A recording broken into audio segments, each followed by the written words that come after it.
Hello friends, welcome back to my channel cooking with Sayani. ফুলকপি দিয়ে বিভিন্ন রকমের আইটেম আমরা প্রায়শই বানিয়ে থাকি। স্পেশালি এই উইন্টারে ফুলকপি খেতে ভালোই লাগে। তবে জানেন কি, ফুলকপির ডাঁটা দিয়েও দারুণ দারুণ সব নিরামিষ বা আমিষ আইটেম বানিয়ে ফেলা যায়।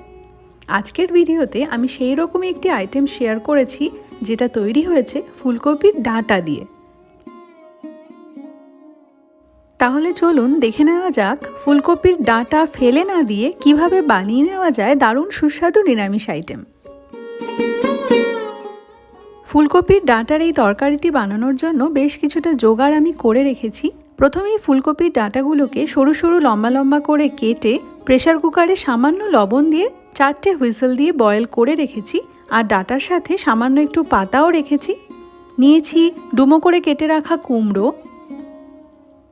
রয়েছে বেশ কিছুটা ফুলকপির টুকরো, নিয়েছি বেগুন, ফোড়নের জন্য রয়েছে 5 ফোড়ন আর চেরা কাঁচা পাকা লঙ্কা, আর নিয়েছি 3টে মিডিয়াম সাইজের আলুগুলোকেও ডুমো করে কেটে রেখেছি। একটা কড়াই গরম করে তাতে দিয়ে দিলাম 2 টেবিল স্পুন সর্ষের তেল। সর্ষের তেলটা ভালো করে গরম করে নিয়ে ফোড়নের জন্য অ্যাড করে দিলাম 5 ফোড়ন এবং চেরা কাঁচা পাকা লঙ্কাগুলো। 20-25 সেকেন্ড ফোড়নটা ফ্রাই করে নিয়ে অ্যাড করে দিচ্ছি ডুমো করে কেটে রাখা আলুর টুকরোগুলো।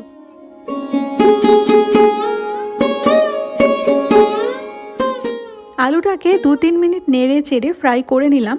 এখন অ্যাড করে দিচ্ছি ফুলকপি এবং কুমড়োর টুকরোগুলো। আরও 2 মিনিট সময় ধরে সব কিছুকে বেশ ভালো করে ফ্রাই করে নিচ্ছি। এই ধরনের নিরামিষ আইটেমে সমস্ত ভেজিটেবলসগুলোকে যদি ভালো করে ফ্রাই করা হয় তাহলে রান্নার টেস্ট অনেকটাই বেড়ে যায়।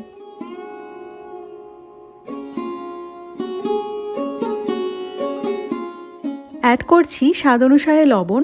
আর এই লবণটা যদি রান্নার শুরুতেই অ্যাড করে দেওয়া হতো তাহলে সবজিগুলো থেকে জল বেরিয়ে আসতো আর তাহলে ভালো করে ফ্রাই করা যেত না। সেই জন্য এই সময় লবণটা অ্যাড করে ভালো করে মিশিয়ে নিচ্ছি।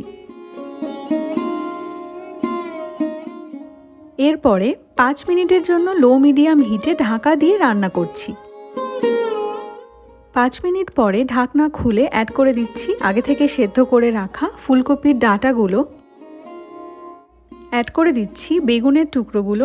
আপনি চাইলে বেগুনটাকে আগে থেকে ফ্রাই করে নিতে পারেন। দিয়ে দিলাম 1 টিস্পুন হলুদ গুঁড়ো। এবার সব কিছুকে ভালো করে মিশিয়ে নিচ্ছি।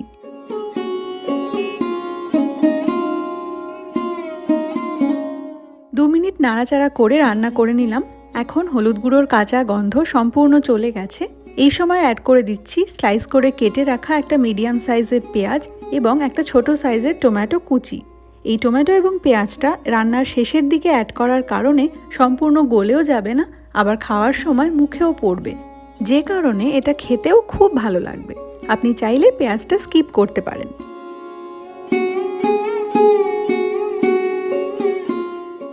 সব কিছুকে ভালো করে নেড়ে চেড়ে মিশিয়ে নেওয়ার পরে 2 মিনিটের জন্য হাই হিটে ঢাকা দিয়ে রান্না করে নিলাম, যাতে করে সবজিগুলো থেকে সম্পূর্ণ জলটা বেরিয়ে আসে। দেখাই যাচ্ছে সবজি থেকে অনেকটা জল বেরিয়ে এসেছে। অ্যাড করে দিলাম 2 টেবিল স্পুন সর্ষে বাটা। এরপরে 3-4 মিনিট মিডিয়াম হাই হিটে সব কিছুকে নেড়ে চেড়ে রান্না করে নিচ্ছি, যাতে করে সর্ষে বাটার কাঁচা গন্ধও চলে যায় এবং সবজি থেকে বেরিয়ে আসা জলটাও সম্পূর্ণ ড্রাই হয়ে যায়।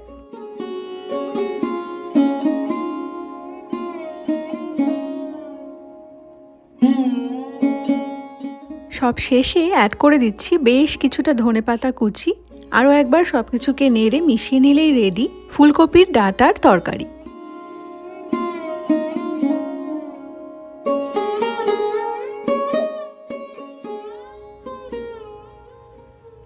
গরম ভাতের সাথে এই তরকারি খেতে কিন্তু দারুণ লাগে। তাহলে এবার থেকে ফুলকপির ডাঁটা ফেলে না দিয়ে বানিয়ে ফেলুন এই ফুলকপির ডাঁটার তরকারি, আর আমাকে জানান কেমন লাগলো। আজকের ভিডিও ভালো লাগলে প্লিজ লাইক, শেয়ার আর সাবস্ক্রাইব করে দেবেন। দেখা হচ্ছে নতুন ভিডিওর সাথে। ততক্ষণের জন্য বাই।